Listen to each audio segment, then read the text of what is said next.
The 1999 250 World Motocross Championship was one of the most open in recent seasons.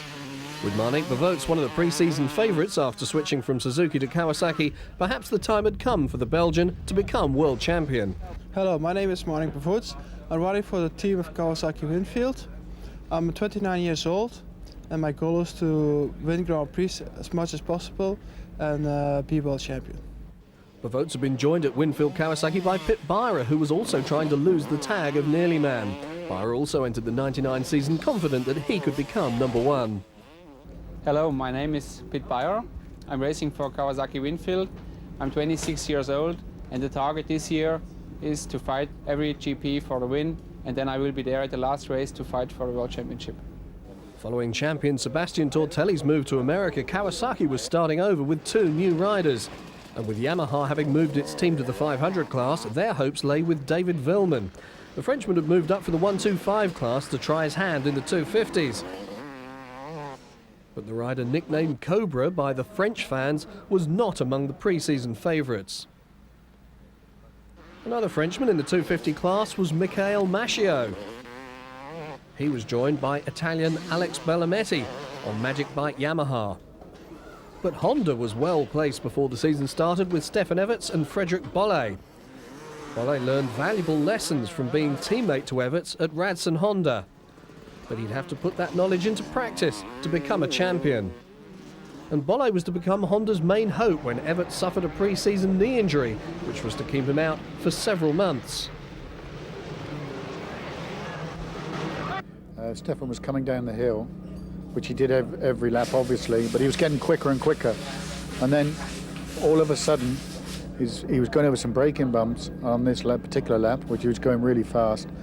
The bike stepped sideways and straight after the bumps you had a drop.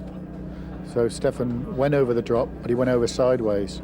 He didn't crash, he just put his foot down to save himself. And in doing that he broke all the tendons in his knee and the muscle behind his kneecap. They operated on him last Monday night and they told me that there's no damage to any bones, no damage to the cartilages, and all the tendons were snapped in the middle. There was nothing taken off a bone. If you're going to do something, do it like that, because then you've got clean ends to put together. So it hasn't got a weld to bone.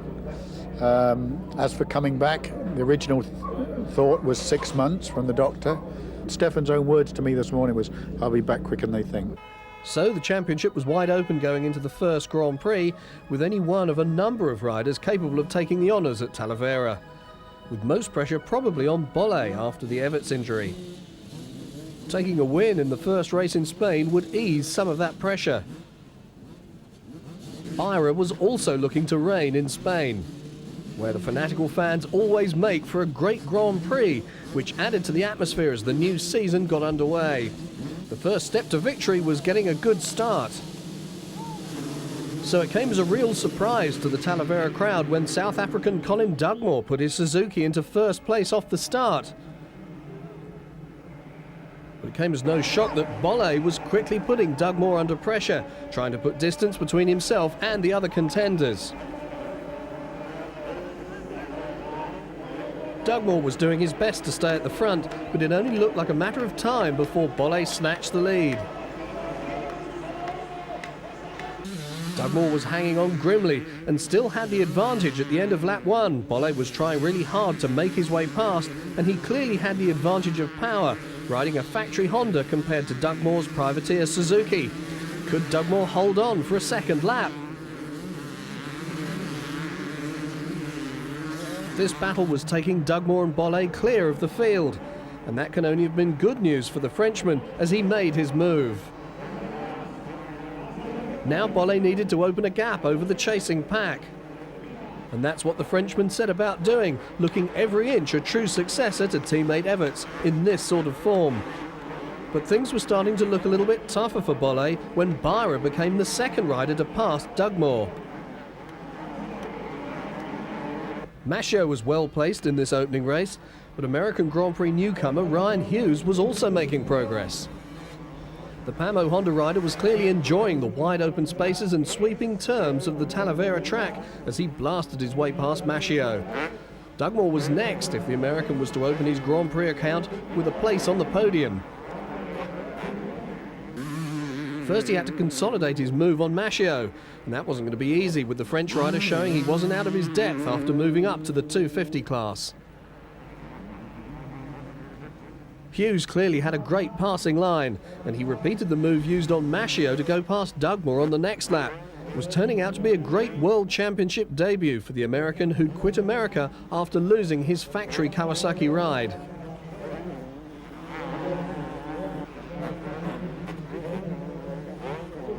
Hughes was clearly enjoying the Talavera track, even if the battle between Dugmore and Maschio meant the American had no time to relax. Dugmore was having a much better ride than many had expected, but he was having to fight hard to hold on to his 4th place. Maschio was upping the pace in a bid to go by, but the Frenchman tried too hard on one of the corners and ended up crashing.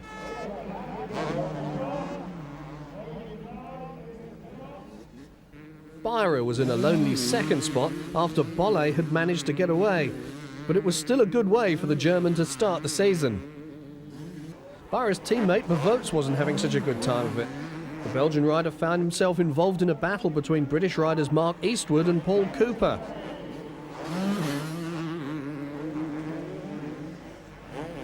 Bavotes started to put Cooper under pressure, hoping the Husqvarna rider would crack. Cooper wasn't to give up without a fight, so Bavotes needed to double his efforts in order to go by. A mistake by Bavotes allowed Cooper to pull away a little. That meant the Husqvarna rider was closing in on Eastwood. Eastwood was also closing in on New Zealander Josh Coppins, so a real battle was breaking out for the top 5 places. But they all had to watch out as Velman had closed right up behind Bavotes. It wasn't the sort of race Bavotes had planned, and he knew he needed to pass Cooper. So when the British rider left the way open, the Belgian took his chance to force his way past. Only for Cooper to fight off the challenge. Bavotes saw his chance when Cooper went wide at the bottom of a hill, but Cooper was able to pass the Belgian back as he had more speed going up the next climb.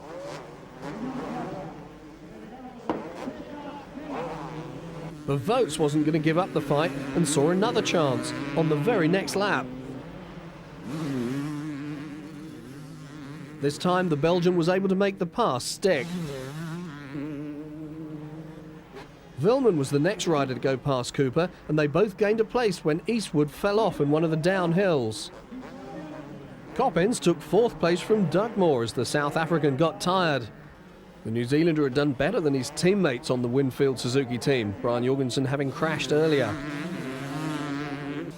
Bolle had ridden almost a faultless race to take the first victory of the season and deliver a warning to his title rivals. Everts might be injured, but don't rule Bolle out. So it was a checkered flag for Bolle and the first win of the season to the Honda team. So would race 2 be a repeat show? Perhaps not, as Byra won the drag race to the first corner and came out of turn 1 as race leader. First turn pile-up saw Jorgensen at the bottom, adding to his troubles. Before the end of the first lap, Coppins had got to the front after an incident involving Byra and had Maschio close behind. Bavotes was up to 3rd place and was carrying Kawasaki's hopes. Maschio obviously wanted to make up for his first race mistake, and Bavotes also hoped to do better than 5th in this moto. With Bolle in 4th spot, neither Maschio or Bavotes had any time to take it easy. And it looked like Bolle was about to make his move. The Frenchman's pace was pushing Bavotes on, so the Belgian was closing in on the 2nd place Maschio. Neither rider was giving an inch, and it looked like their fight over 2nd place might end in disaster. Bavotes found a way through by diving for the inside at a corner, but Maschio was far from beaten. Maschio had his mind focused on finding a way back past Bavotes, and he didn't notice fellow Frenchman Bolle was closing in fast. Maschio wasn't prepared when Bolle made his move and could do nothing as his rival barged his way past. That left the way open for Bolle to set about Bavotes in second place. Bolle was obviously the fastest rider on the track and was looking for a way past at every opportunity. These riders were establishing their credentials as title contenders, but when Bolle tried to repeat his pass on Maschio, Bavotes was having none of it. No one had expected Coppins to lead the race, but he was putting his Suzuki teammates Jorgensen and Leon Gisbers to shame. As Coppins started to slip back into the clutches of Bavotes, Bolle saw the chance and made his pass. Coppins was all that stood in the way of Bolle and his second win. He just had to find a way by the New Zealander.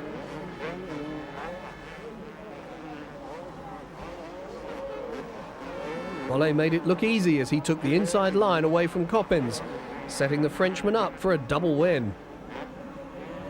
Coppins also came under attack from Bavotes, a rider he'd been teammates with at Suzuki last season.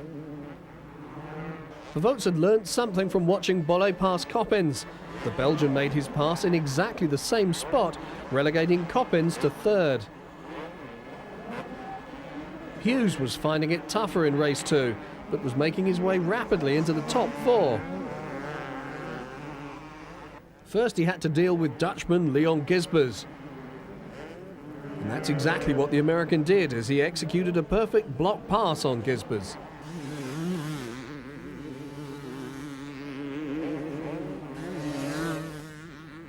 When Coppins surrendered third to Vilman, it meant he'd lost his place on the podium. Bolle, meanwhile, had time to showboat to the crowd. It was his second win of the day. Perfect way to start the season for the Frenchman. Fourth for Hughes was also another fine result. The American was third overall behind Bolle and Bavotes. The Frenchman richly deserved the applause of the crowd.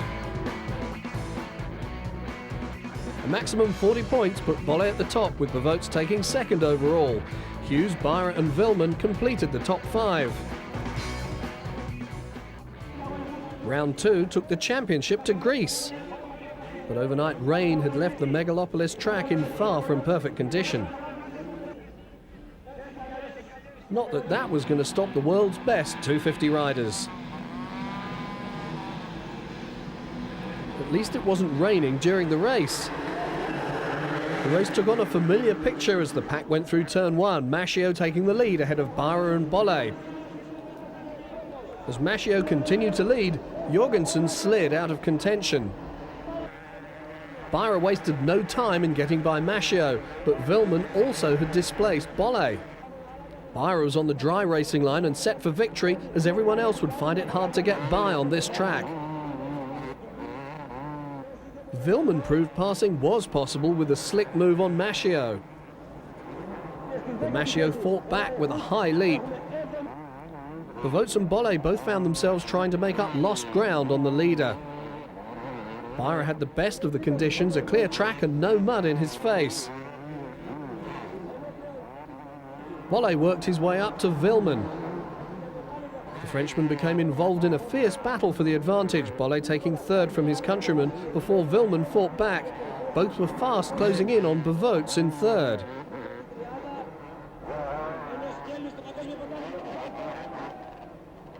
Bolle made a pass stick as he dived under Vilman in a corner, making sure of at least fourth place in this race. Neither could do anything about Byra, who was clear of the field and on his way to 20 points. The German even had time to look around before taking the race victory. That opened his win account for the season. The conditions meant a repeat in Heat 2 was not guaranteed, but Byra must have been confident. Well, at least the German was amongst the leaders in the first corner, even if he did trail Gisbers and Vilman. Vilman soon pounded away past Gisbers. Vilman's chances looked even better when Beyer, Maschio and Bavots went down in a crash. The top three from race 1 were on the floor, making it a lot easier for Vilman to win this race. The Frenchman took full advantage of his chance, leaving Bellometti and Hughes to dispute 4th place, which the American looked capable of taking.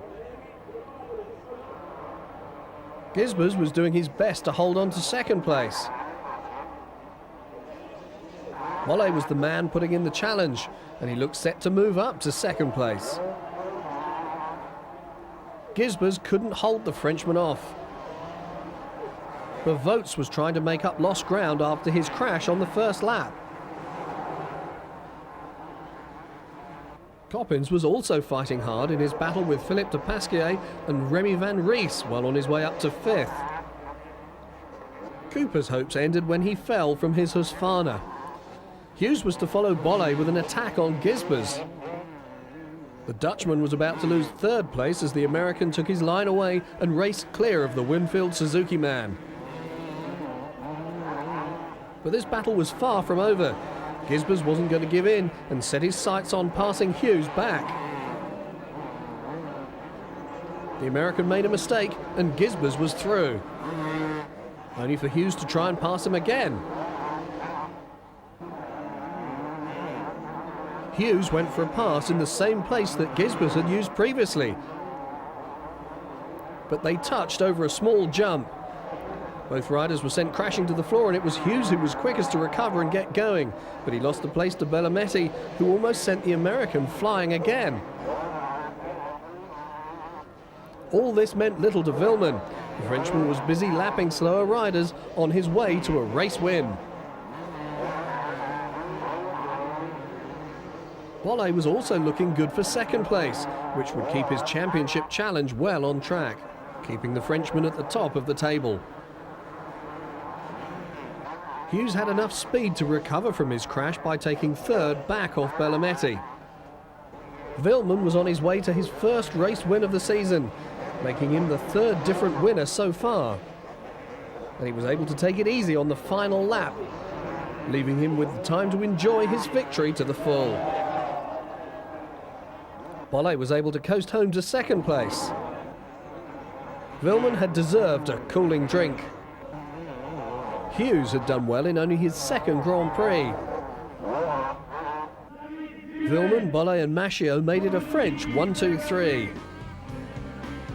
Hughes had taken 4th overall, but Beyer's 2nd race crash relegated him to 5th. That meant Bolle had stretched his lead, with Vilman up to 2nd ahead of Hughes, Beyer and Bavots. The deep sand of Valkenswaard in Holland lay in wait for the riders in round 3. Bolle would hope to do well here, but the Dutch and Belgian riders would be favourites in these conditions. But it was the unfamiliar name of Mark Jones that led the riders into the first corner. Jones, who'd been signed by Radson Honda following Evert's injury, was followed in 2nd by fellow British rider Cooper. Hughes hit trouble when he fell. This was dream stuff for Jones, who was leading a World Championship race for the first time. After a bad Grand Prix in Greece, Cooper was having his best ride of the season. Jones held the lead for a lap, but Cooper was challenged by Remy Van Ries.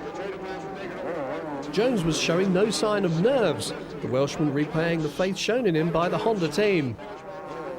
But whether he could keep up his pace for 40 minutes was in doubt. Bavots had moved up to 3rd ahead of Cooper. Jones was overtaken by Van Ries at the end of lap 2. Bavots was also closing in to make his move. Van Ries looked back to see who posed the biggest threat. It was Belgian Bavots who was to challenge, but first he had to get past Jones. That didn't prove too difficult for the Belgian, and next in his sights was going to be Van Ries. Jones was finding it hard to hold off his more experienced opponents, Beyer being the next to pass the Welshman. Championship leader Bolle was carving his way into the leading group of riders, but was some way off leader Van Ries. It wasn't easy for Bolle to make up ground, but passes like this showed he was determined. It wasn't the best of races for Bolle, but he was on his way to 5th place and was already showing his championship mettle. Good news for Bolle was that Vilman had pulled out of the race. Van Ries had looked in control of the race, but his hold on the #1 spot came under serious challenge from Beyer. The home fans obviously wanted Van Ries to win the race, but Beyer was the faster of the two riders. When Van Ries left the way open for Beyer to go through, the German didn't need a second invitation. One Kawasaki rider had taken over from another. Beyer had done enough to take a race victory, winning narrowly from Van Ries. Beyer had taken his 2nd race win of the season. Bevoot still waited for his first win after finishing 3rd. Perhaps the Belgian would break his duck in race 2, but only if he got out of the gate amongst the leaders. Well, it couldn't have gone more to plan for the Belgian as he led Beyer and the rest of the 30 riders through the S-bend at the end of the start straight. Things weren't looking any better for Vilman than in race 1. He was stuck in mid-pack where several riders became involved in a pile-up. Kawasaki riders again occupied the first 3 places, with Bevoot ahead of Beyer and Van Ries. Bevoot had seen his chance of winning race 1 spoiled by a fall. He wasn't going to make the same mistake this time.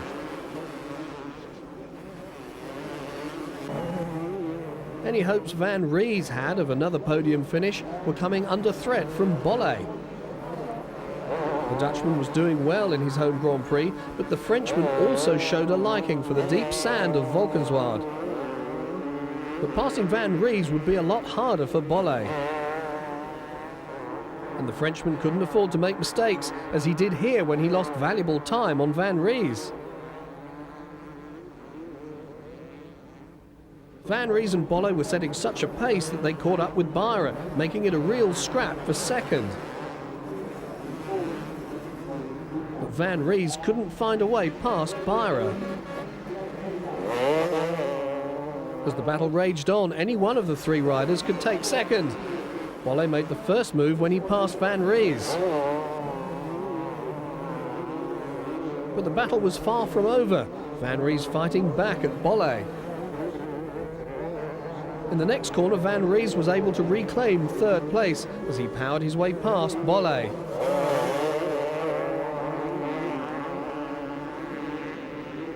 But when Van Ries crashed, Bolle went through to chase after Beyer. That mistake was to prove costly for Van Ries. After getting his bike started, the Dutchman threw away his goggles. He had no answer when Hughes powered past to take over 4th place, even if the American nearly stalled his engine. Beyer was still in 2nd place, but Bolle was free of Van Ries and closing in. Although it was early in the season, Beyer and Bolle were already title contenders. So gaining the upper hand here would give both riders a boost, even if the race win was out of their grasp. Bolle found 2nd place handed to him on a plate when a fall by Beyer made the Frenchman's job simple.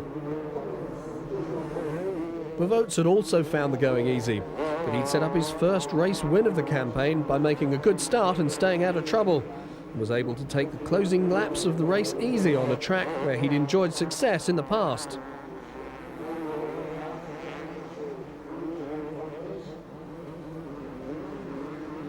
And it was a popular win as there were many Belgian fans in the crowd. Bevoot had made it 4 different winners in 6 races this season. Even so, he wasn't that far ahead of Bolle as he crossed the finish line.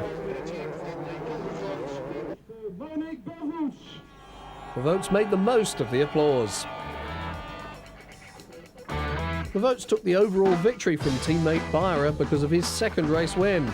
But Bolle maintained his championship lead with 3rd overall, while the Kawasaki duo of Beyer and Bevoot shared 2nd in the table. A massive crowd turned out for the French round despite heavy rain. Hopes were high of a home victory at Ernée.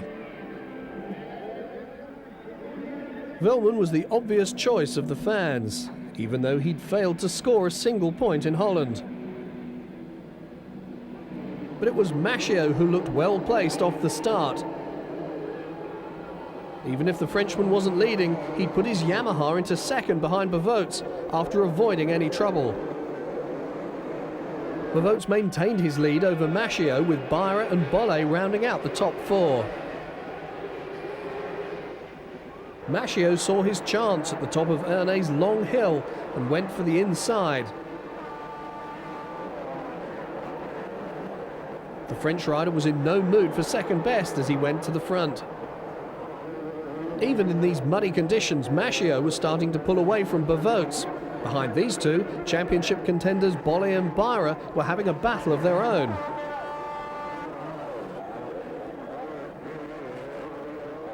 Maschio looked well in control despite the conditions, but he knew one mistake would allow Bavotes back into the lead. Maschio had not been tipped as a winner before the race, but here he was proving his doubters wrong. Maschio was making the slippery conditions look easy. He was also giving the home fans plenty to cheer about as Bolle and Vilman didn't look in contention in this race. Maschio was riding like a man who knew the race win was his, even if there was a long way to go. Hughes was forced to pull out, hitting his title hopes. But Vilman wasn't going to give in and brought cheers from the crowd as he blasted his way round Gisbers.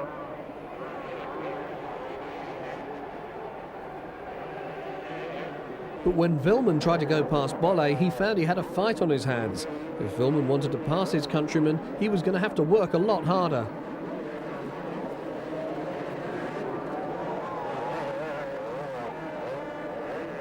At least a Frenchman was winning, and that was all that mattered to the enthusiastic crowd. When Bavotes crashed and handed second place to Beyer, that made Maschio's job a lot easier. It also meant Bavotes might even drop out of the top three. But when Bolle went tumbling down one of the steep hills, it meant Vilman would have no trouble claiming fourth spot, dropping the Honda rider down to fifth in the process.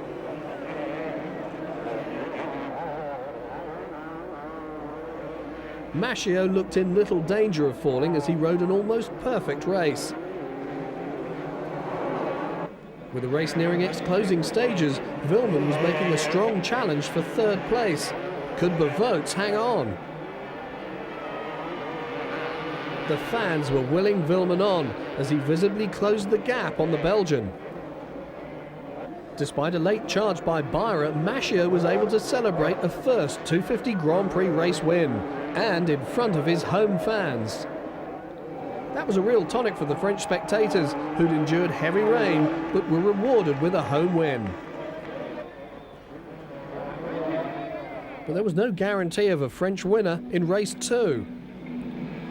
Only if Maschio got a good start could he win again. But again, it was Bavotes who was at the head of the field. Maschio managed to take an outside line and move up to second in the first corner. The first two were well clear of a pile-up, which involved championship leader Bolle. Bavotes held the lead, but was closely followed by Maschio. Could he repeat his unexpected victory of race 1? But he was certainly going to try as he chased after Bavotes. Beyer was well positioned in third and Hughes had forced his way up to fourth. Van Ries and Vilman completed the top 6.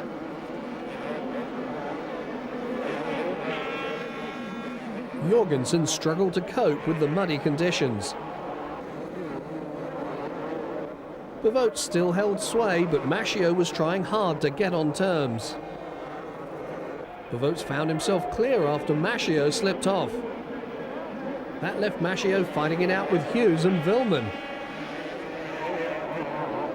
Beyer had moved up to second, but was close enough to be caught by the following trio. Maschio had recovered enough to hold on to third, but Hughes was under considerable attack from Vilman. Bolle's race ended when he pulled out. So Maschio kept the French flag flying, holding off a determined attack from Hughes. The American couldn't afford to lose concentration because Vilman was close. But when Hughes spun out on a corner, it let Vilman and Gisbers get by before Hughes got going again in 6th.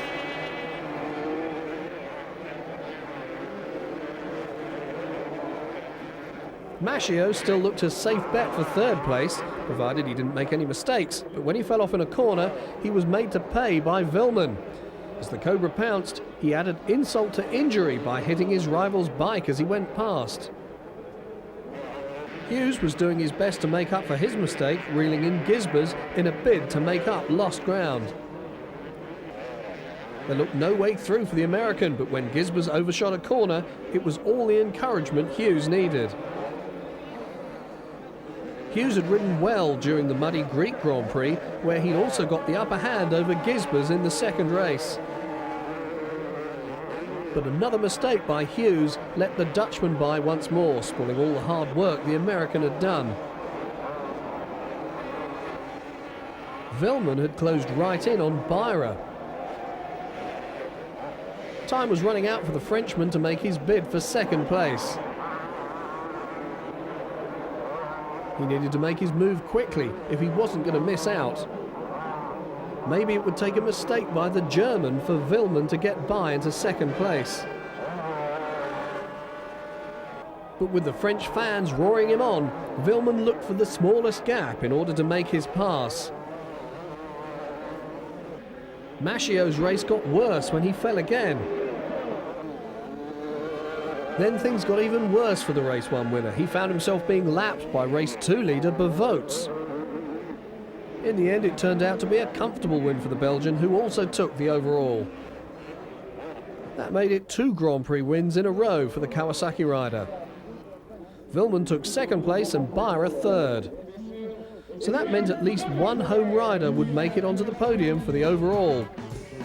But Vilman had to settle for 3rd overall behind the 2 Kawasaki men. Bevoets had moved up to 1st in the point standings, with Byra also going above previous leader Bolle.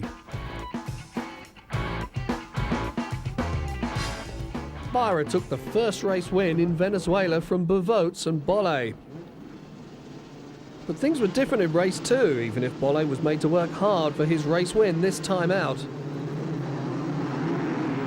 For once, Jorgensen was at the front of the field after getting a good start. But the Danish rider was under threat, with Bolle leading the chase. The field was supplemented with a number of South American riders. The riding wasn't at the highest standard. With Bolle near the front, it was interesting to see that title rivals Byra and Bevoets weren't that close to him. Jorgensen was having his best race of the season, at last beginning to adapt after moving up from the 125 class. But his lead was short-lived, Bolle forcing his way to the front. The French rider had lost ground to his rivals in the previous Grand Prix. He was making up for it here, starting to pull away from Jorgensen. The Danish rider had more to worry about as Hughes was closing in. It didn't take long for the American to take 2nd, diving inside Jorgensen at the next corner. Jorgensen was starting to lose places rapidly. Coppens was the next rider into view, and he was leading a whole group waiting to pounce on Jorgensen. Jorgensen had started the season on a full factory bike along with Gisbers, but Coppens had done that well that he was receiving more help from the Suzuki team. But before the New Zealander could make his move on Jorgensen, he would have to deal with the threat being posed by Byra. And that threat became all too real when Byra dived under Coppens. Byra was then able to get past Jorgensen. It all looked too easy. Jorgensen was also coming under attack from Bevoets, but perhaps that also spelt danger for Byra.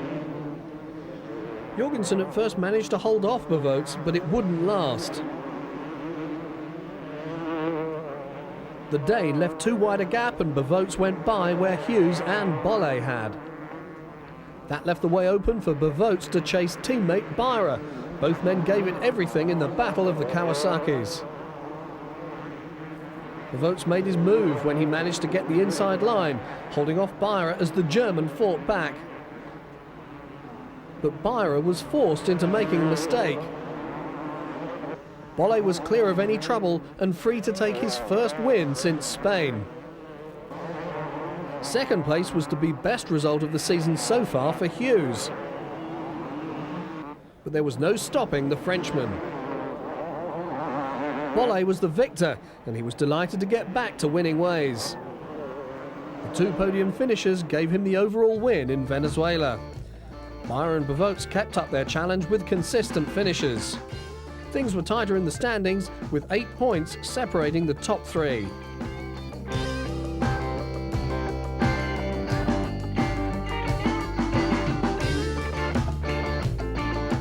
The Grand Prix circus stayed in South America for the next round in Brazil, with a large crowd flocking to the spectacular circuit at Belo Horizonte.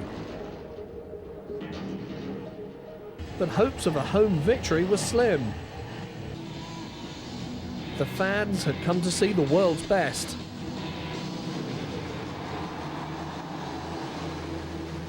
As the riders went through the first turn, it was two Yamahas that led the pack. Bellometti led from his Yamaha teammate Maschio. Maschio soon took over the lead, but Bavots was breathing down his neck. The Frenchman needed to be on top form to stay in front.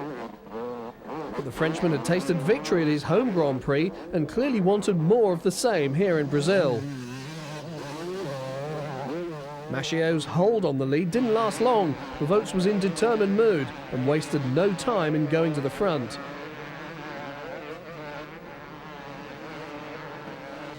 Bavots had gone to the front in the championship race, and what better way to hold on to that than by winning here in Brazil? The Belgian had obviously found his best form. But teammate Beyer was probably the biggest danger. The German had battled hard with Bavots in Venezuela. Bellometti had started the race well but couldn't fight off Vilman. The French rider was determined to find a way past, even if Bellometti fought off his early attacks.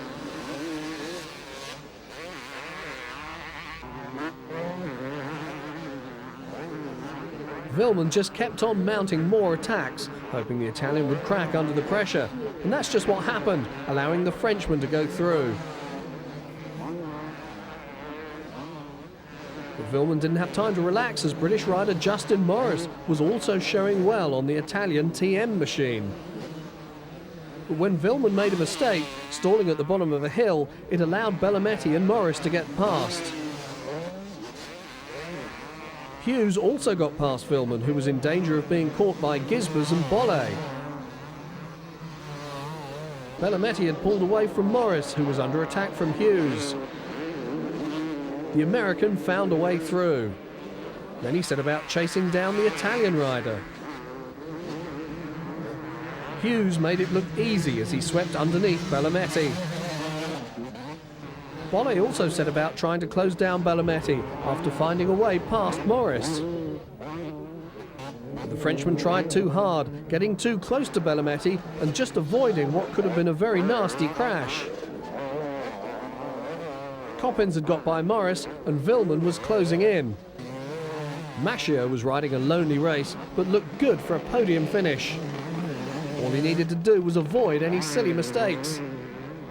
Vilman tried to catch Coppins. The Frenchman knew his hard work could be rewarded with valuable points. Bavots also got his reward, and that was a maximum 20 points. No wonder the Belgian celebrated as he crossed the line. He was level with Bolle on 3 race wins for the season.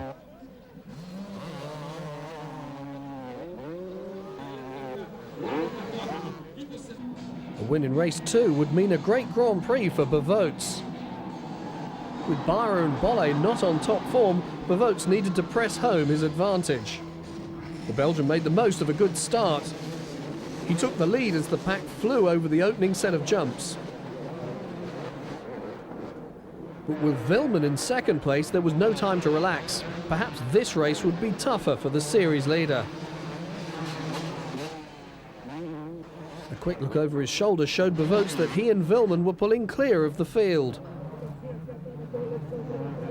pace they were setting, it was going to be a two-man race. A race that Bavots was beginning to get the upper hand in. Byra had his work cut out if he was to close on the leaders, but first the German had to find a way past Hughes, and that wasn't going to be easy. Having failed to do that, the German had to cope with an attack from Bolle. The Frenchman showed his championship potential with a fine move, diving inside to pass title rival Byra. Bolle next had Hughes in his sights, desperately needing the points after his first race crash. This was a battle Bolle looked to have won when he forced his way past Hughes with an aggressive move. But it was a question of whether Hughes would come up with a reply. Bolle tried a little too hard, his front wheel diving out of a berm and forcing him offline, presenting Hughes with his chance. Bavots took his second race win, becoming the first rider since Bolle in Spain to win both races at one Grand Prix. A massive boost to Bavots' title hopes. Vilman did his title hopes some good with his second place. He delighted the crowd with a finish line heel clicker. But one rider had been dominant in Brazil. Bavots had won both races to take the overall at Belo Horizonte ahead of Maschio. The Belgian had stretched his lead over teammate Byra and the Honda of Bolle.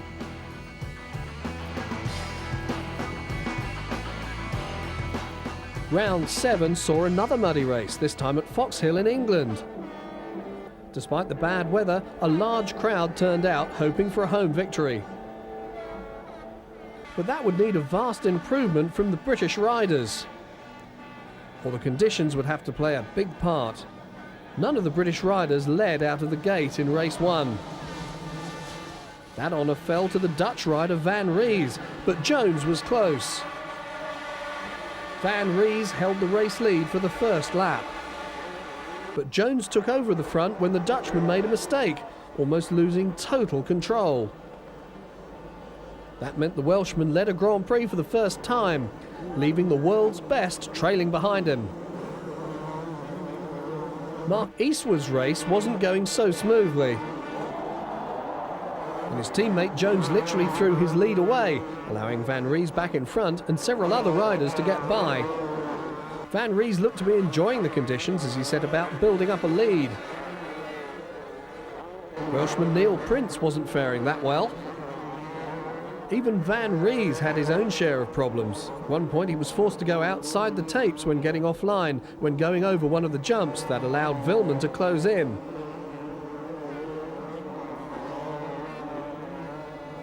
The French rider showed he was also at home in the mud, taking over the lead from Van Ries.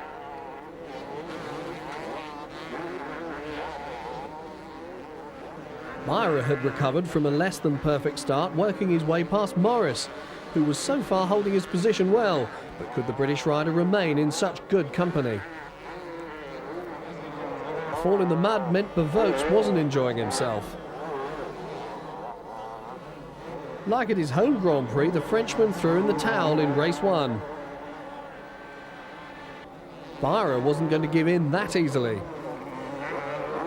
Maschio and Hughes had crossed swords earlier in the championship. The Frenchman had been on top form in the mud at his home race at Ernée, but a repeat looked unlikely at Fox Hill. Hughes looked to have more speed, even if he didn't have the dry line. That meant he had to go the long way round, but Hughes showed he had enough determination to win this little battle. Van Ries was rewarded for his patience when he found himself back in the lead. Vilman was forced out of the race when his clutch failed. British rider Craig Pratley was also a casualty of the conditions. Hughes was continuing to ride well, but was coming under attack from Paul Cooper. The British rider was clearly the fastest on the track and was making his way towards the front of the field. The misery continued for Bavots, who's rarely ridden well at Fox Hill.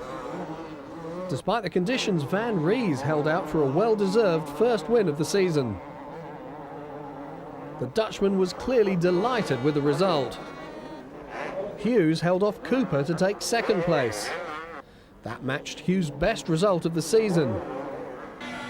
He must have fancied his chances of going one better in race 2. But it was Van Ries who hit the front once again. Van Ries also had Vilman for company, and if his bike could last, he'd be a threat. As the Dutchman led the pack down the first section of jumps, things weren't going that well at the back. With the race less than a minute old, the mud claimed its first victim. Van Ries still held the advantage after the first half lap, but Cooper had again given the fans something to cheer about after passing Vilman.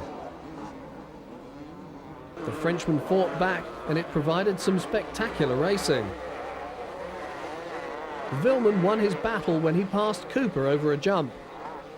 The British rider was far from done and was in no mood to give up his chance of victory without a fight. With Vilman having fallen, Cooper got the chance to chase after leader Van Ries. Maschio's bid to hold on to third place came under threat from Bavotes, who was having a better race than the first. Bavotes was trying his best to get past the Frenchman, but was also close to his own limit.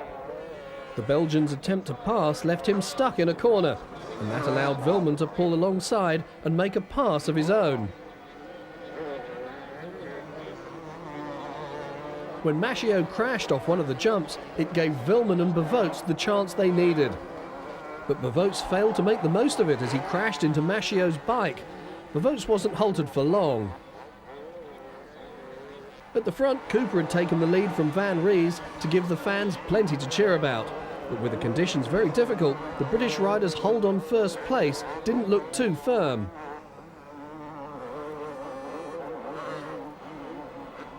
Van Ries tried to take first place back, and it took some brave riding by Cooper to keep him at bay. The SoCal Husqvarna was certainly proving to be the home hero. Van Ries was in no mood to give in and stalked Cooper around the track, waiting for his chance to pass. But with the conditions getting no better, there was always a chance Cooper could go back into the lead, and he tried on the very next uphill. Cooper was able to make the pass, and if he could keep this up, might be on his way to a first race win of the season. But just when it seemed everything was going right, Cooper fell off in a corner. It felt like it took forever for the British rider to pick his bike up. Bavotes' day just continued to get worse, the Belgian throwing his bike over one of the jumps. Gisbers started to figure in the picture near the front of the field. The Dutchman was able to get close enough to Hughes to make a pass on the American. Gisbers went for the inside line through a rutted corner and was able to force his way past Hughes.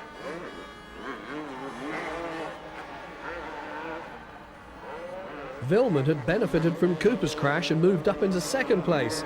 The Frenchman had victory in his sights, but first he'd have to pass Van Ries. He saw his chance as the Kawasaki rider went wide through a corner. He made the pass and took over the lead in this race.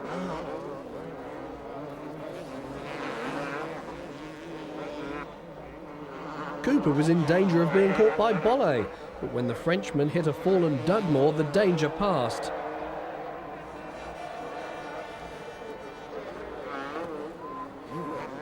Bavotes managed to recover his composure and won out in a battle with Hughes, but he didn't look too convincing.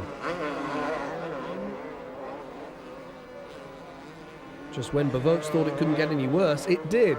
He hit the deck once more, and by this time he must have lost count how many times. Hughes couldn't avoid the fallen Bavotes and nearly crashed. Even the American couldn't stay upright, but he had gained a place at the expense of Bavotes. Vilman celebrated his win with a heel clicker. It was a great display of riding from the Frenchman in difficult conditions, making up for his poor showings elsewhere. But he didn't look too happy. Van Ries in second place took the overall win. Cooper had slipped back to 5th, but finished 2nd overall. Hughes rode consistently for 3rd overall, with Gisbers and Coppins rounding out the top 5. With all of the top riders dropping points, the votes held on to the lead ahead of Kawasaki teammate Beyer and Honda's Bolle. Round 8 took the 250 World Championship to Maggiora in Italy. Foxhill hero Cooper was out injured following a crash in qualifying in Italy, as Beyer grabbed a first race hole shot. But he didn't hold the advantage long as Maschio quickly went to the front at Maggiora. Maschio couldn't keep Beyer at bay as the German barged his way past to take the lead. The Frenchman wasn't going down without fighting and repaid the compliment in the next corner, but Beyer won the fight once more. Jorgensen was having one of his better rides, but could do little to stop Beverts going past. Vilman was the next rider to have Jorgensen in his sights. The Danish rider was finding it hard to adapt to the 250 after so long in the 125 class. Beyer still had Maschio for company. That was until the Frenchman crashed out of the race off one of the jumps. After sorting himself out, Maschio decided that he'd had enough and pulled out. Looking back, we see he had a lucky escape. The following Vilman nearly landed on Maschio off the same jump. Beverts had moved up to 2nd place, but then had the task of chasing down teammate Beyer. There was no way the German was going to do him any favours. Hughes came next after passing Vilman. Again, looking back, we see the way Hughes lined up Vilman for a pass on the inside of a corner. Jorgensen crashed heavily and went out of the race, and it was clear to see he was in some distress. The Danish rider lay on the track for some time before the medics were able to treat him. Beyer took time to signal his feelings to the Italian crowd. The German was in celebration mood after winning. With Bolle failing to score, it was a good race for Beyer. There was to be no repeat victory if Vilman had anything to do with it. The Frenchman grabbed the hole shot. Vilman had Beyer right behind him, but an early crash dropped the German down the field, making it easy for the Frenchman. Beyer had to fight his way back through the field. He made short work of passing the KTM of French rider Frédéric Vial. Dugmore was the next to feel Beyer's force. The Kawasaki rider was soon past the South African. That meant Beyer was closing in on 2nd place. Bellometti didn't present too many problems, Beyer powering round the outside of the Italian. Although he moved back up to 2nd, the German had no chance of catching Vilman. Hughes closed in on Maschio, the American on his way to 5th place. The inside line allowed the American to get past the Frenchman and claim more points. Vial stood little chance of keeping Bolle behind him, the Honda easily dealing with the KTM. Beverts won his battle with Irish rider Gordon Crockard on the CAS Honda, but the Belgian wasn't close enough to the leaders to make a difference. Vial's race ended with his retirement. Vilman took his race win tally to 3, following up his Foxhill success with more here at Maggiora. And he showed the race fans how happy he was. And that matched the win record of countryman Bolle. But Beyer's first race win had taken him to 4 this season, and he took the overall. That meant the German was the new championship leader from Beverts, with Bolle a distant 3rd. Round 9 took the races back to France for a 2nd time. Vilman took 1st and 2nd places at the Saint-Jean d'Angely circuit. Bolle couldn't make the most of a home advantage, the Frenchman coming home in 3rd position. Beyer took 2nd overall with a race 2 win, stretching his points lead over the injured Beverts.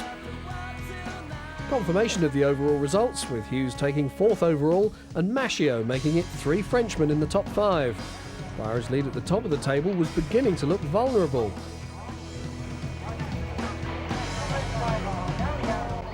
But the Belgian fans wanted Bevot's back on form at Kester. As Byra lined up for the race, the pressure was showing on his face. It was also time that Bolle got his title challenge back on track.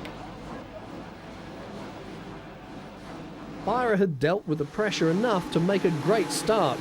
The German was right up with the leader Maschio as the pack hit the second corner. Maschio was doing his best to hold on to the lead, but Byra wasn't making things easy for the French rider. Bolle was also putting pressure on Hughes as they fought over 3rd place. The race was developing into a real battle on only the 2nd lap. Bolle had found a way past Hughes. Now it was just a question of how long it would take him to catch the leading pair. Byra was finding it hard to get past Maschio. That was playing right into Bolle's hands, giving the French rider the time he needed to close the gap. Bolle made his move on Byra and forced his way past on the inside.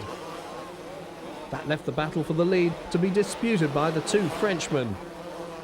Maschio had the upper hand at this stage. Bolle knew that anything less than victory here wasn't good enough. Bevot was doing his best to stay in the top 5 despite a painful hand injury. If Bolle was to make a challenge on the lead, he knew he'd have to waste no time in getting close to Maschio. Bolle knew that if he kept the pressure on, Maschio was going to crack, and that would allow the Honda rider to take the race lead. When Maschio did crash, falling in a corner, Bolle was able to take over the lead, but he couldn't take things easy with Byra still in 2nd.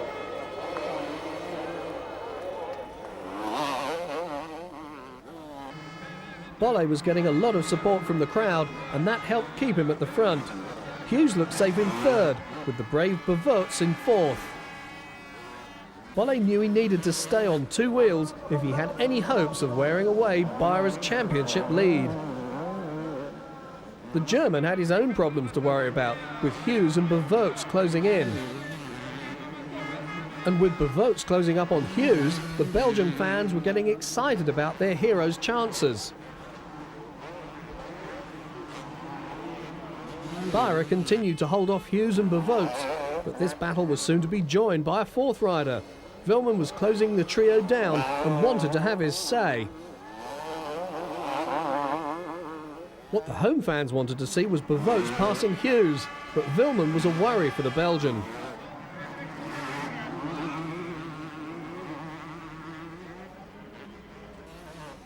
Vilman looked determined to make a pass on Bevot.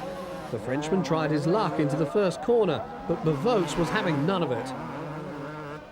That didn't mean the battle was over, as Vilman still had time to make another challenge on 4th place.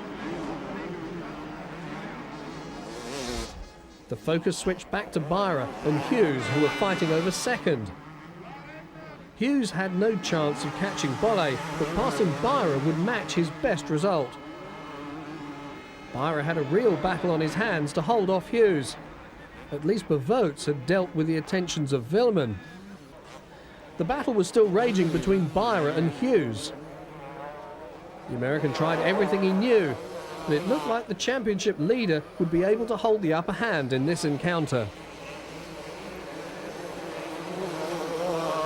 Hughes still had time for one more assault on Byra's 2nd spot. No one looked capable of catching Bolle, the Frenchman getting his title challenge back on track. Bolle was able to coast in for a race win, with Byra holding off Hughes to come in 2nd. The American had to be content with 3rd place.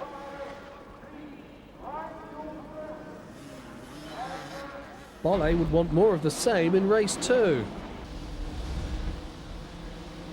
But another good start would again be important to the Frenchman. As the riders hit the first corner, it was Vilman's turn to lead. The Yamaha rider had timed his start to perfection and held the advantage over his rivals. But there was no time for Vilman to rest on his laurels. Maschio led the pursuit as the pack filed through the opening corners. With the two Frenchmen at the front, the same country looked well placed to win race 2, but perhaps it wouldn't be Bolle this time. Maschio was doing his best to get on terms with Vilman, but would he be able to make a passing move? Vilman left the way open and Maschio dived through. But the fight was far from settled. Vilman was quickly back into the lead. The pace of the front two was pulling them clear of the field, leaving their rivals well behind them. As the rain started to come down, Vilman and Maschio were doing their best to pull away from their pursuers. The Votes made short work of passing Coppens, a rider he'd been teammates with last season in the factory Suzuki squad. Maschio wasn't giving up without a fight, and he again found a way past Vilman to retake the lead. But Vilman wasn't finished either, as he put Maschio under pressure as they both struggled with the slick surface. But they both needed to watch out, as race 1 winner Bolle was closing in. He used their battle to his advantage, taking the inside line to past Vilman. Bolle's next job was to pass Maschio, and he made short work of his countryman. That meant Bolle was again in the clear and on the way to his second race victory of the day. Hughes was the next rider to follow Bevotes and pass Coppens, moving the New Zealander back to 6th position. Vilman's pass on Maschio meant he was back up to 2nd place, but with little chance of catching Bolle. Byra was making a charge through the pack, but it was a case of limiting the damage to his points lead. But the German found it less than easy to force his way past Belgian wildcard rider Danny Thabers on the KTM. The next rider for Byra to pass was Gisbers, and the Dutchman provided him with little opposition. Bevotes gave the Belgian fans more to cheer about when he went past Maschio for 3rd, making it onto the podium in the process. Bolle was well clear on his way to win number 2. That meant 40 World Championship points, a perfect return. Perhaps his title challenge was getting going again. Vilman came home in 2nd place, but he seemed less than happy with this result. Bevotes had kept the Belgian fans happy with his 2nd race result, but it was the French flag flying high over Belgium. Bolle had repeated his double race win of the 1st round in Spain. What was even better for the Frenchman was that he'd taken points from championship leader Byra and moved into 2nd ahead of Bevotes.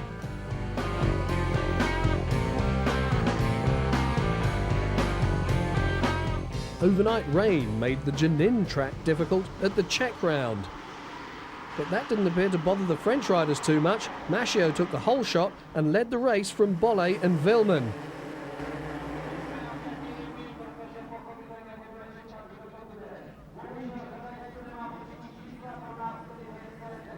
The first threat to Maschio's lead came from Vilman, but Bolle was still close enough to challenge. Bolle's teammate Jones was well placed ahead of Irishman Crockard and the Kawasaki of Bevotes.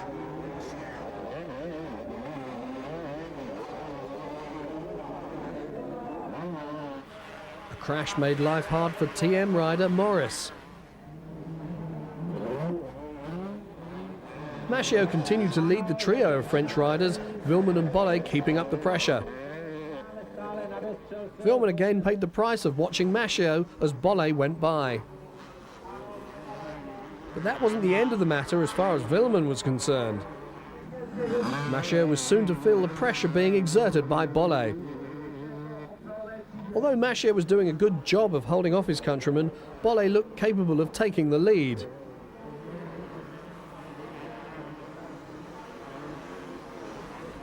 It only seemed a matter of time before Bolle was able to get on terms with Maschio and then make the pass. The bad landing by Maschio let Bolle get by. Just when it looked like a repeat of Belgium, Maschio and Vilman came across a crashed Bolle. It took the Honda rider a long time to get his bike started again, allowing his countryman to pull away.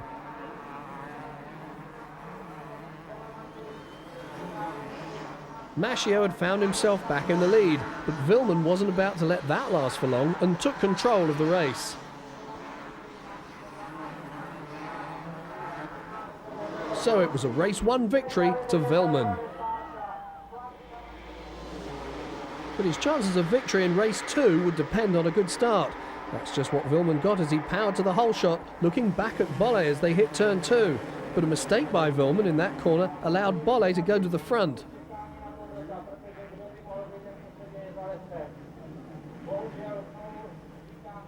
With the clear track in front of him and the pick of the best lines, Bolle was more than capable of winning the race from here.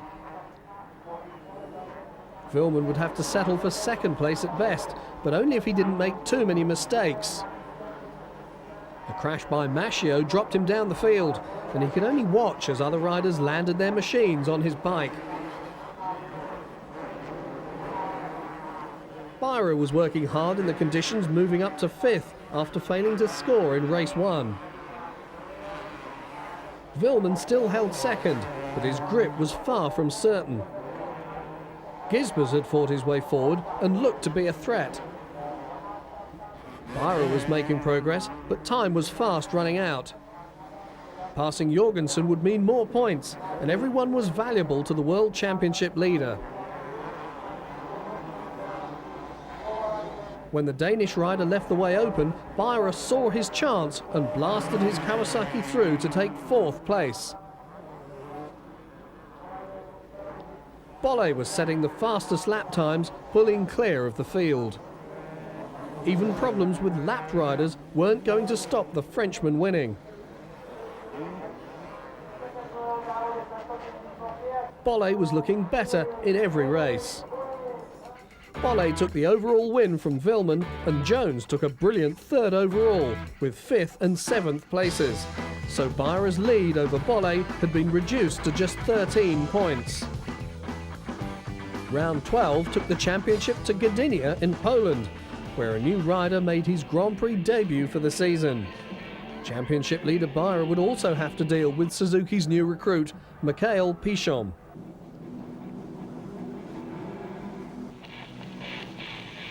But Byra still remained favourite to take the victory.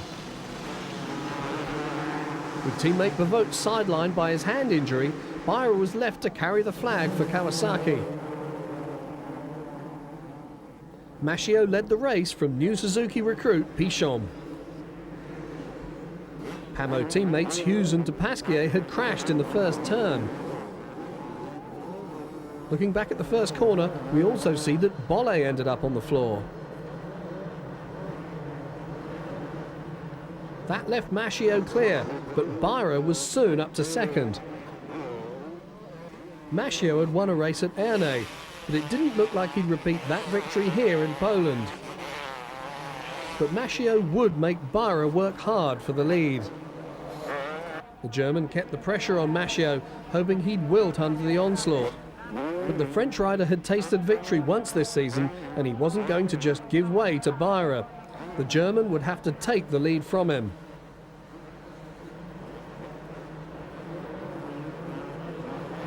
Every inch of the track was in use as they fought for the lead.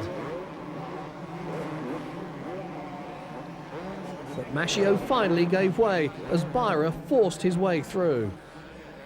Coppens was again having a good race, but coming under pressure from new teammate Pichon. The Frenchman had been sacked by Honda in America and wanted to put in a good show here.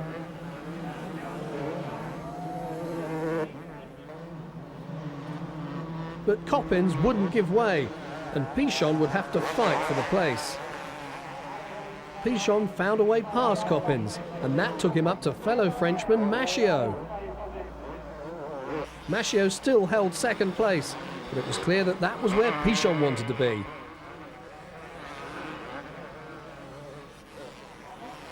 Maschio was holding on bravely to second place, but Pichon looked in no mood to give up the fight. With Maschio hogging the inside line, Pichon was forced to go wide to make his pass. Coppins was also keeping a close watch on this battle, which Pichon finally won to take over second place from Maschio. Maschio then had to fight off Coppins, but the New Zealander cleverly switched line to make the pass. Maschio was clearly struggling, with Gisbers making himself the third Suzuki rider to pass the Frenchman. De Pasquet's woes continued when he tangled with another rider. Meanwhile, Beyer had stayed clear of any trouble, the German rider making his way to a comfortable race victory. Bolle hadn't fared so well and was busy fighting his way back to the top 10, giving Beyer a much-needed boost. Another happy man was Pichon, marking his European race return with a second place despite collecting some trackside tape. Beyer was able to savour his moment of victory. The German stopping Bolle's charge on his points lead. Pichon could also be happy with his result. The Frenchman had shown he was competitive. And Coppins had made it 2 Suzukis on the podium. Race 2 gave Bolle the chance to make up for his poor showing in the first moto, where he could do no better than 8th. The race took on a familiar picture as Maschio again went to the front. But this time he'd be looking to hold on to the lead. Vilman was the victim of a first corner crash and looked to be in pain. Maschio led at this stage, but the first of the championship contenders to show was Hughes in 4th place. Van Ries was the next rider to show, coming around in 2nd place ahead of Bellometti and Hughes. With the leading lights further down the field, perhaps this was a great chance for Maschio to repeat his race win from Ernée.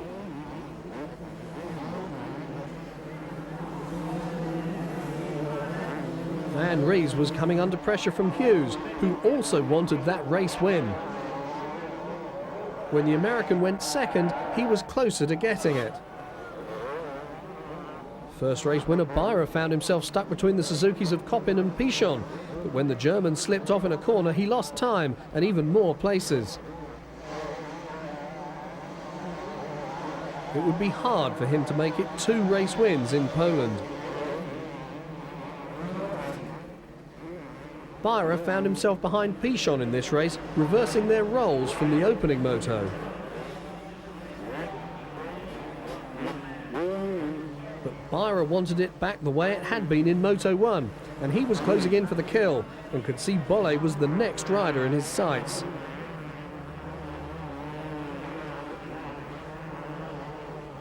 After dealing with Pichon, Beyer soon dealt with Jorgensen. Bolle had managed to pull clear of Beyer after getting by Jorgensen, but the German was again too close for comfort. Bolle then made short work of Bellometti, and in this sort of form was a genuine contender for the race win.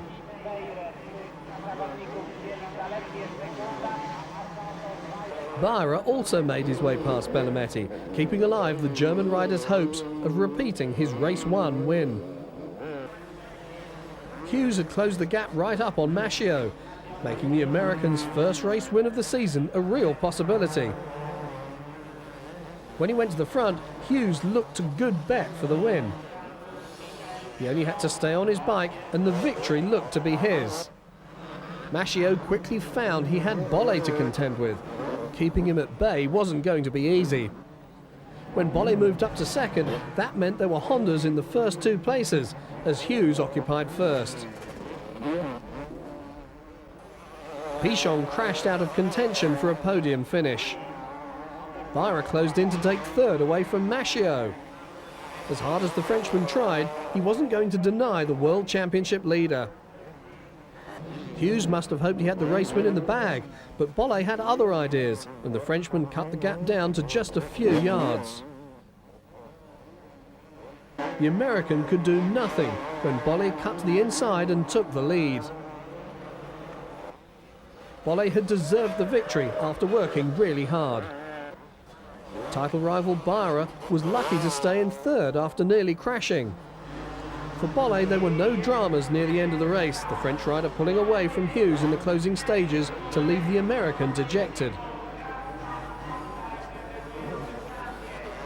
So it wasn't to be a first race win for Hughes in Poland. Byra took the overall win with first and third places, but Bolle kept up the pressure with his victory in race 2. But that still meant Byra had extended his lead to 20 points. Next on the championship calendar was Ettelbruck in Luxembourg, where Bolle would again need to be on his top form. With the championship entering its final phase, it had become a two-man race. Bolle and Byra were the only men that mattered as the pack entered the first turn. With Maschio leading, Coppins spoiled a good start when he fell. Stefan Everts, making his long-awaited return from injury, was a faller in turn 2.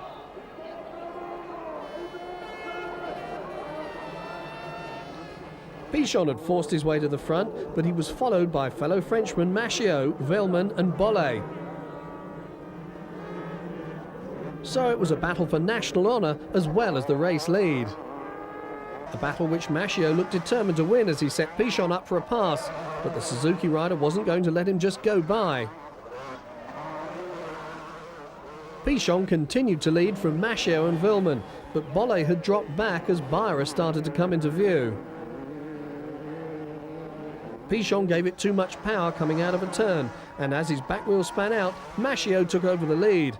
The Yamaha rider held on despite Pichon's efforts in the next turn. Maschio managed to pull out a little lead, leaving Pichon and Villman to battle it out for second place. That's a battle Villman won as he barged his way past the Suzuki rider. Bolle, who was separated from the leading group, was beginning to close the gap on Byra in front of him. Byra forced his way past Pichon and managed to keep the Suzuki rider at bay by forcing him wide in the next corner.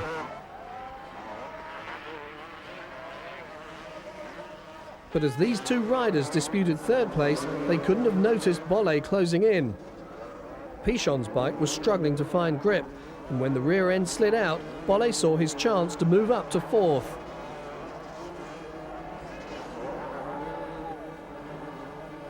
Villman held the advantage in the race over Maschio, but the battle for third between Byra and Bolle was the one keeping the crowd excited.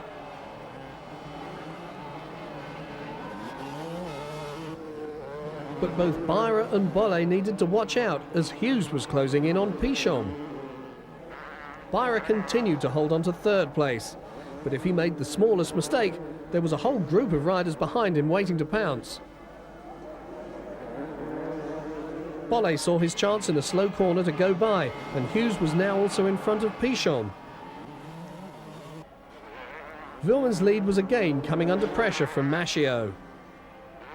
The two Yamaha riders were having a real battle as their bikes struggled to find drive on the polished surface. Before they knew it, Bolle had joined in the fight and moved his way up to second place. As Villman took the checkered flag, Bolle held off Maschio for second.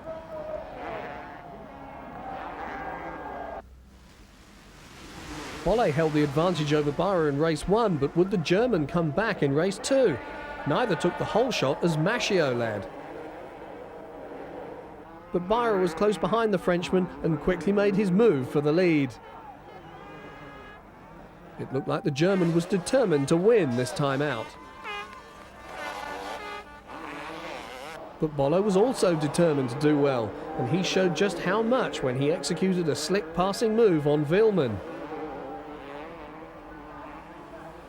But behind this leading group came former world champion Everts. Villman wasn't having the best of races, as was shown when Jorgensen made easy work of passing the Frenchman. Bolle had got past Maschio and closed in on Byra, but the German showed some real fight when he pushed Bolle into the fence. Bolle recovered quickly to have another go at the German. Byra waited for Bolle to make his move before passing the Honda rider back. But Bolle was far from done, and he went back into the lead once more. Only for Beyer to hit back and nearly knock the Honda rider's front wheel from under him. The battle really was about who would be the new number one. Beyer had to fight off another challenge from Bolle. But the German just managed to hold sway after the Frenchman's bid came up short. But it was an important win for Beyer and must have boosted his morale. The German fans certainly appreciated the efforts of their hero.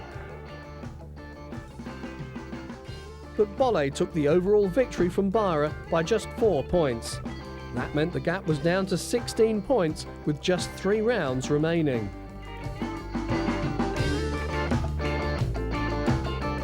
Nîmes was the venue for round 14, the host club for the Motocross des Nations in 1997. In that race, when the host nation took victory, the track was like a swamp. Thankfully, conditions were better this time. Jorgensen took the first race hole shot, but his lead was going to be short-lived. As the pack swept down the second hill, Bolle was in the lead. Pichon was up in second, but the Frenchman was coming under attack from Beyer, who badly needed to win. Beyer showed that by taking the lead from Pichon and Bolle. Everett showed he was returning to form with a pass on teammate Jones. Beyer was facing more pressure from Pichon. This was really playing into Bolle's hands. He could sit back and let the pressure take its toll, which it did when Beyer fell off, losing valuable time and places. That left Pichon out front as race leader. But he seemed concerned with Bolle. Everts was continuing his ride back into fitness, showing Hughes the way round Nîmes. But the American showed he had plenty to offer, cutting inside the former world champion on his way to third place. Bolle had gradually closed the gap on fellow countryman Pichon before taking over the lead, and with it 20 points. That was bad news for Beyer. The German was fighting back after his earlier setback, but would do no better than 6th in this race.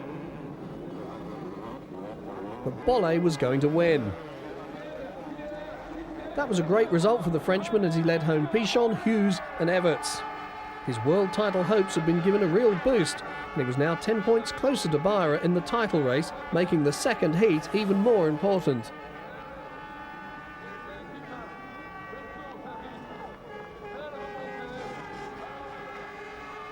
Race 2 saw Bolle line up alongside Pichon, the Suzuki rider aiming to go one better this time. But as the riders entered the first turn, Bellometti proved to be the best starter, even if he was unlikely to stay in first. The Magic Bike Yamaha riders were proving to be good starters, as Maschio was in second. Bellometti was losing places at a rapid pace, first being passed by Pichon, and then also by first race winner Bolle. Pichon was holding on to first place, but could do nothing as Bolle blasted by to take the lead. But Pichon wasn't going to give in without making Bolle work hard for first place. The riders were side by side through the jump section, thrilling the noisy crowd. Bolle just managed to hold on to his advantage, keeping Pichon at bay as they entered the hairpin turn. Beyer then came on to challenge Pichon, taking second from the Frenchman as they went through a corner at the bottom of one of the hills.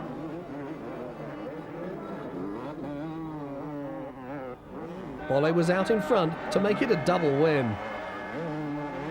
The first race had been a disaster for Beyer. Beyer knew his title hopes were slipping away as double race winner Bolle milked the applause. Passing Pichon had secured Bolle's second race win. As Bolle took another overall victory with his third double race win of the season, he also scored 13 points more than Beyer. That meant the German's lead was down to 3 points.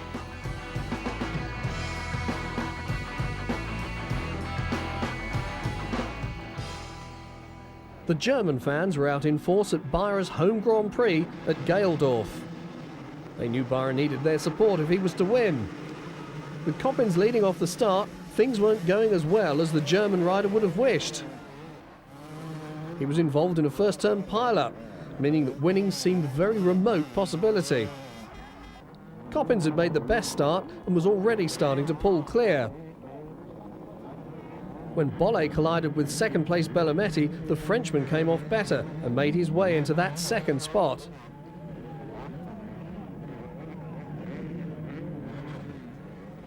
Bolle had got past Coppens before Everts also found a way around the New Zealander. The next rider to go by the New Zealander was Vilman. Byra didn't have the answers to Bolle and could only watch as the race leader lapped him. It must have been agony for the German rider, but after losing his rear brake in the first corner crash, he had no chance of being competitive. He knew his world title was slipping as the Frenchman raced away. With Bolle making his way to victory, Byra was forced to pull out. Bolle took the checkered flag to regain the championship lead. Everts continued his comeback with a fine second place. That meant a 1-2 celebration for the Radson Honda team. Race 2 was Byra's chance to regain lost ground. But Byra wasn't at the front as the pack hit the first corner, perhaps wary after his crash in the first moto. Everts took the lead away from Bellometti, but Byra was also well placed after staying out of trouble. Honda had 3 riders in the top 6. Everts led the race from Kawasaki-mounted Byra, with Mark Jones 4th and Bolle 6th. Byra was forced to slow down with a damaged steering head bearing, allowing Bolle to move up another place. That meant another race win was possible if Bolle could catch Everts. Jones was giving Pichon a lesson in riding in the mud. Bolle was obviously feeling the nerves, losing a place to Vilman late in the race after making a mistake. No nerves for the faultless Everts. The former world champion took the win and the overall. What a great return after his injury problems. Vilman was second, but Bolle had the most reason to be happy in third. Everts was confirmed as overall winner, but second place for Bolle had all but secured the title. The French rider held a 19-point advantage over Byra with only 1 round to go. Budds Creek in Maryland was the venue for that race, with the top American racers joining the Grand Prix regulars to contest the 16th and final round.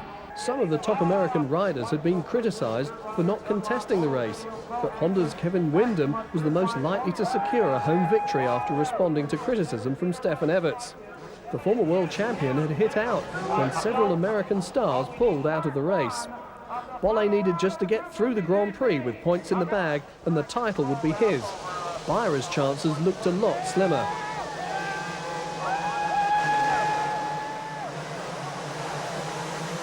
Whatever the pre-race boasts, European-based riders would hold the upper hand in the first race, with Everts proving to be the pick of the bunch.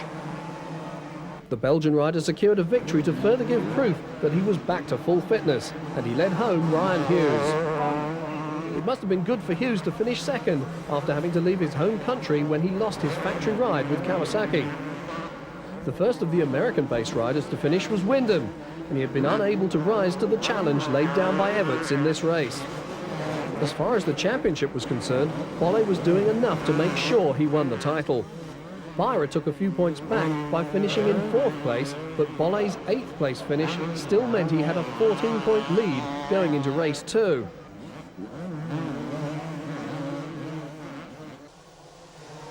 Windham obviously wanted to make up for not winning race 1, and he took the honours second time out.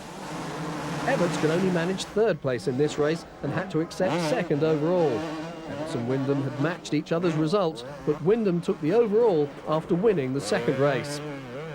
Bolle didn't need to try too hard to secure his first world championship. With Byra picking up just 2 points from 14th place, the 6 Bolle got from 10th were more than enough. So Bolle won his first world championship by 18 points from Byra. If Honda bosses thought their title hopes had disappeared with the injury to Everts, they need not have worried.